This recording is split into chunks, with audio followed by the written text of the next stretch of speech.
a lot of people who decide what it is that they really want and need, and then they really think about why that's important to them, and they connect it with their purpose and their mission and their passion.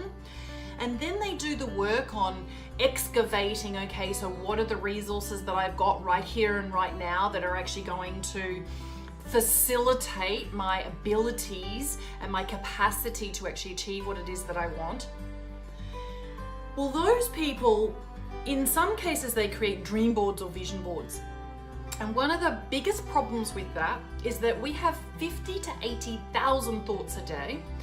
Scientists have actually studied our thinking and our thought patterns and so forth, and they know that for the average normal person like you and me as early adults or in midlife, around about 50 to 60% of those thoughts are negative, and they're persistent, and they're damaging, really destructive, and they repeat over and over and over again, and almost 50 to 60% of our everyday thoughts are very similar to our thoughts yesterday, last week, last month, last year.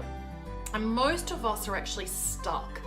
Now, there are lots of studies or research programs about how do you get someone unstuck and how do you make sure that that's enduring. And of course, I had exposure to all of that early in my corporate consulting as a change management specialist.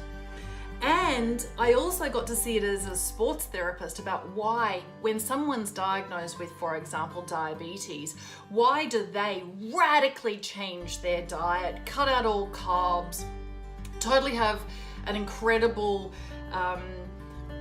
and very dedicated approach to managing their blood sugar, and they also explore intermittent fasting, and I could go on and on and on. And then they can maintain that, they can actually sustain that, and they can almost medically reverse diabetes. And why is it that somebody who is faced with something life-threatening, like is a chronic smoker and has a heart attack and doesn't give up smoking, right? What is it about people? Why is it that some of us will do what we know we should or would or could do, and why some of us actually won't do what we actually really know, right? What is it about human beings and change? Well, the exciting thing is that change is a billion times, if not a trillion times easier today.